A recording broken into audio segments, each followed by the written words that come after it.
Quais são as principais coisas que você precisa prestar atenção e cuidar caso você esteja implementando, pensando em implementar OKRs como um modelo de gestão, ou mesmo se você já tem OKRs, já usa OKRs e pode estar tendo algumas dúvidas durante esse processo. Eu tenho um outro vídeo aqui no canal que eu explico um pouco o que são OKRs no geral. Eu vou dar uma breve resumida aqui também para facilitar e depois eu vou pegar e abordar toda essa parte que você precisa tomar cuidado para não cair em alguns pontos errados do OKR que possam gerar você achar que a ferramenta não funciona, que essa metodologia não funciona para você e na verdade a gente está às vezes tendo alguns deslizes nesse processo, beleza? Se você é novo ou nova no canal, seja bem-vindo, bem-vinda. Aproveita para deixar um like no vídeo para ajudar o canal a crescer e se quiser saber mais, conhecer um pouco mais do meu trabalho, dá uma olhada no primeiro link da descrição. O primeiro link é um curso que eu dou aula de gerenciamento de produto. Muitas vezes times de produto vão já usar OKRs. Se você tiver qualquer dúvida também, pode comentar as dúvidas que eu vou respondendo conforme o tempo, ok? Então vamos lá. Primeiro, uma sumarizada aqui, um resumo do que é OKR. OKR é uma forma da gente criar metas para que os nossos times dentro do que a gente trabalha consigam seguir esses objetivos, essas metas, e elas estejam alinhadas à nossa estratégia. Então, o OKR é isso, tá? É uma forma da gente criar metas, tá?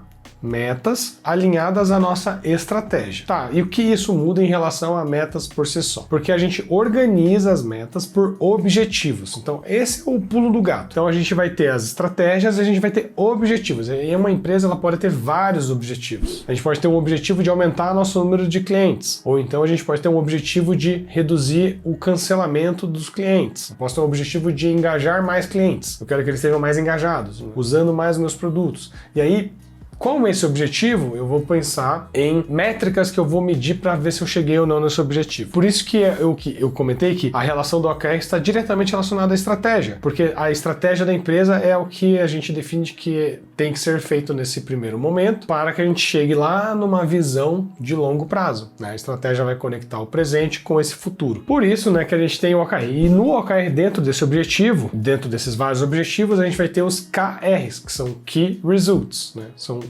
resultados chaves. E esses resultados são esses indicadores que a gente vai medir, que são são chaves em relação àquele objetivo. Então, por exemplo, eu tenho o objetivo de ser o melhor produto. Eu quero que o meu produto que eu desenvolvo interno, vou dar um exemplo interno aqui para ser um pouco diferente. Eu tenho um produto interno, uma plataforma que eu desenvolvi para atender clientes internos que queiram fazer envio de e-mail para os clientes. A gente criou uma ferramenta para que todos os times que queiram enviar e-mail usem essa ferramenta para enviar e-mails para os clientes. Eu quero que ela seja a melhor ferramenta, que ela atenda o cliente da melhor forma. E o que eu quero dizer com isso, Então, esse é o objetivo. E aí a gente vai ter os Key Results, os indicadores. Então a gente poderia ter um indicador aqui, só para dar um exemplo, A gente poderia ter um indicador, eu considero a melhor ferramenta de envio de e-mails, eu posso ter um indicador que é o número de clientes que usam. O outro indicador ser, número de reclamações em relação ao nosso uso. O outro indicador seria a satisfação. Qual é o meu nível de satisfação dos clientes que usam essa ferramenta? Então eu vou ter uma lista de indicadores relacionada ao objetivo para eu ver se eu tô conseguindo chegar lá ou não. Tá bom? E aí eu posso ter iniciativas para trabalhar para tentar melhorar esses indicadores e no fim vou chegar no objetivo. Então, em geral, é isso. Se tiver dúvida, comente ou dá uma olhada no outro vídeo que eu falo de OKRs. Agora, o que você tem que prestar atenção e tomar cuidado? Então, pega um caderninho para anotar. Tá bom?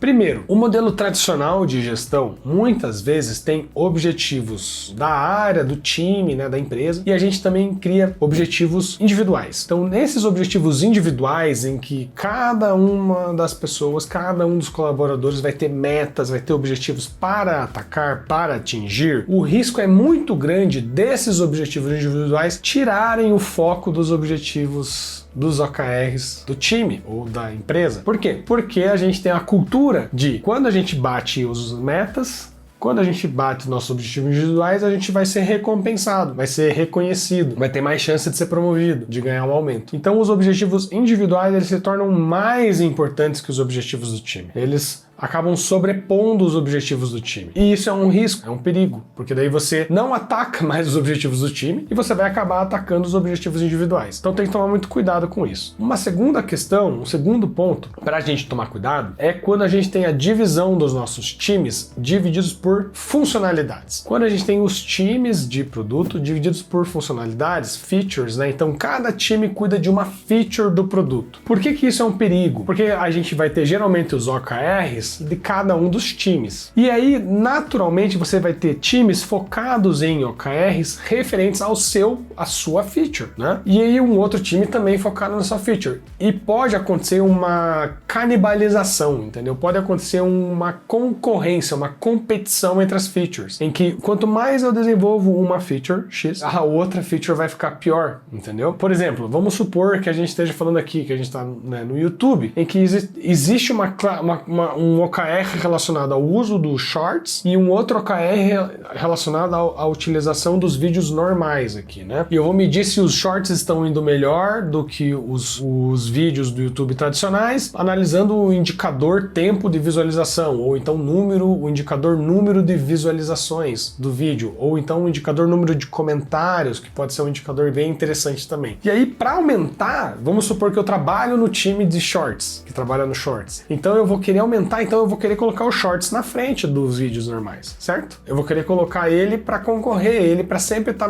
na frente. Quando a pessoa abrir o aplicativo do YouTube, vai aparecer os shorts. A primeira sessão vão ser os shorts, a segunda, shorts. Eu vou querer tirar o outro produto para quanto mais eu exibir shorts, mais vai ter tempo de visualização, cliques, número de visualizações, comentários. Só que eu vou atrapalhar totalmente o outro time, eu vou derrubar as outras métricas, porque nesse cenário que eu tô falando, você tem realmente produtos que estão competindo por uma área da tela. Por isso que é um cuidado que a gente tem que tomar quando isso acontece. O que eu quero dizer, então eu não vou mais ter times divididos por produto. Sinceramente, é bem difícil, tá?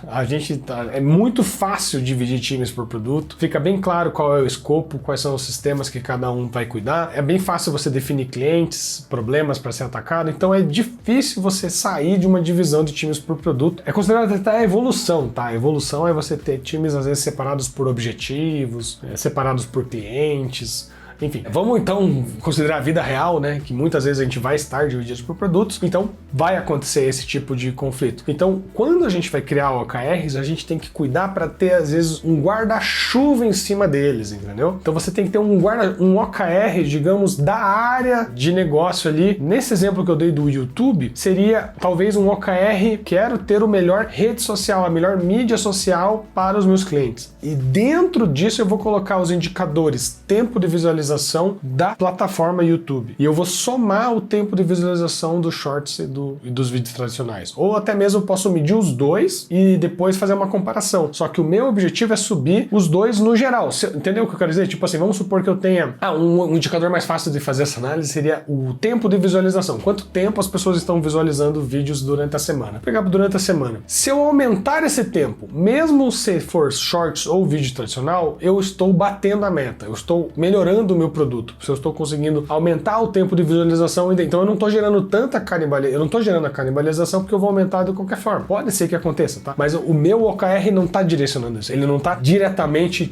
estimulando essa competição. Ele está, na verdade, estimulando que a gente atenda melhor o cliente, crie um produto melhor e acabe melhorando os indicadores. Consegue imaginar isso na sua empresa? Já viu algo parecido, assim, de que um produto acaba competindo com o outro e não tem nada, nenhuma ferramenta, não tem nenhuma metodologia, não tem nada que ajude os times a se unirem? É para isso que eu estou querendo dizer. Se a gente pensar em objetivos maiores e aí ter os indicadores, que seriam os KRs, alinhados a esses objetivos um pouco maiores e não tão fechados em um produto, né? Em uma feature, né, específica, uma funcionalidade. Isso é bem interessante, tá? Então você olha mais o time e olhando pelo time, quais são os objetivos do time, né? A gente tem um time aqui trabalhando em engajamento do cliente, né? E esse time que trabalha em engajamento, ele vai ter vários produtos na sua gestão. E aí a gente consegue ter uma flexibilidade, né, para trabalhar e atacar esses objetivos, né? Desenvolver feature, trabalhar em cima dos nossos produtos, não tão apegado ao produto para atacar o objetivo final ali que a gente quer alcançar, tá? E aí a gente vai ter uma série de outros KPIs, que seria o último ponto que eu queria trazer aqui para vocês de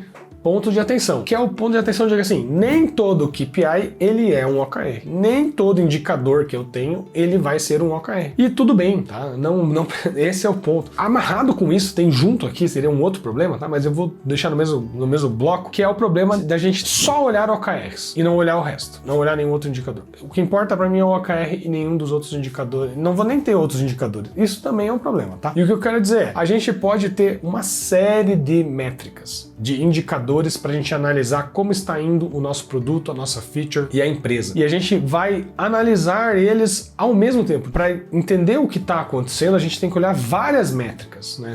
O exemplo que eu dei do YouTube. Não adianta, eu posso estar tendo um aumento do número de visualizações, só que eu posso estar tendo uma diminuição do tempo de visualização. Ou então eu posso estar tendo um aumento do tempo, mas eu tenho uma diminuição do número de comentários. Por que que isso está acontecendo? Isso é bom? Talvez não seja tão bom, porque às vezes comentários é uma forma de você engajar, enfim. Você tem que fazer essa análise mais ampla, sabe? Ou então, sabe, se isso está muito concentrado em um lugar só, às vezes uma região, em um país, um estado está tendo isso, mas em outros não. Então você começa a ter que analisar os dados mais a fundo e você vai ter que ter vários indicadores para isso. E nem todos eles vão virar OKR. E não tem problema, porque uma das funções que eu quero comentar, que é isso que eu quero, esse é o cuidado que você tem que ter. Os OKRs que a gente escolhe são necessariamente objetivos e indicadores que a gente considera muito relevantes, em que todas as pessoas do time precisam entender e saber que eles existem e ficar acompanhando. Tem vários outros indicadores que a gente não precisa disso, tipo, somente algumas pessoas precisam estar sabendo exatamente a fundo e estar monitorando. Então esse é o julgamento que você tem que analisar. Todo mundo precisa saber dessa métrica? Sim.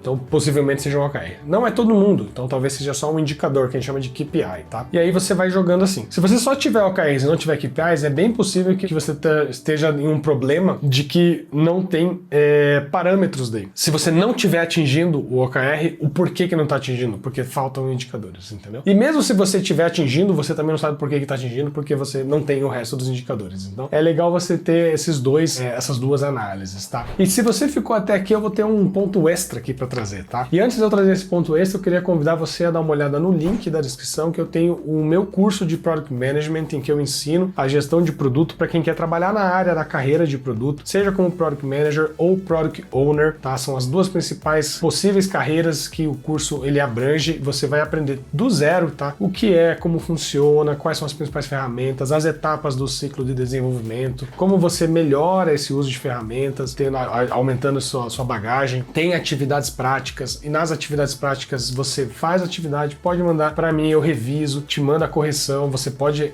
ajustar, mandar de novo. Bem legal mesmo, bem ótimo, assim, já tenho vários alunas que já fizeram o curso, estão empregados, entraram na profissão, muitos deles não eram da área de produto, fizeram o curso, aprenderam ali o que precisa, foram mais confiantes em processos seletivos, né, em entrevistas de emprego e conseguiram a posição. Então dá uma olhada na descrição, né, tem uma promoção bem especial aí rolando, tá num dos melhores preços que eu já coloquei o curso, então vale a pena você dar uma olhada. E se você ficou aqui um asterisco, aqui um extra, né, um extra para você cuidar. Os OKRs, eles estão vinculados a bônus. OKR vinculado a bônus pode gerar um problema dentro da nossa execução de performance, tá? O ideal é que não esteja diretamente relacionado a bônus, porque senão você tem um fenômeno que é o que a gente chama lá gaming the metric, que é você manipular a forma de calcular, você cria um viés, uma tendência, todo mundo cria, sabe? Você cria um estímulo para as pessoas que trabalham em volta daquilo para forçar a barra para que alguma coisa aconteça. Ou então vão colocar a meta abaixo do que ela poderia ser. É um jeito de você ter game in the metric sem, digamos assim, roubar no jogo. Você coloca uma meta muito fácil de atingir. E aí fica fácil de atingir. Por quê? Porque você tem o estímulo de que essa meta no teu OKR seja fácil de atingir. Para que você atinja, isso esteja relacionado ao bônus que vai ganhar na empresa. Ou então você começa, como eu falei, vai ter a forma de calcular, a forma de medir, vai estar sempre de uma forma que ela está favorecendo atingir, e às vezes não está, você acaba escondendo o problema. Isso é muito grave, tá? É muito grave, tem que cuidar. O ideal é não estar diretamente vinculado, tá? O OKR, atingimento ou não do OKR, não estar vinculado a bônus. Ele é um indicador para saber se a gente está indo bem ou não. E ele, idealmente, ele tem que ser aspiracional. O objetivo, ele tem que inspirar as pessoas a querer fazer mais. E quando você liga no bônus, você às vezes vai, pelo contrário, você vai fazer ele ser menor. Então, cuidado com esse último ponto. Gostou? Tiver qualquer dúvida, comente para eu poder responder e ajudar a gente a aprender mais, conhecer mais e dominar mais esse assunto, que é muito interessante. E as principais empresas aí do mundo estão usando essa metodologia. Valeu? Um abraço, até mais, tchau, tchau.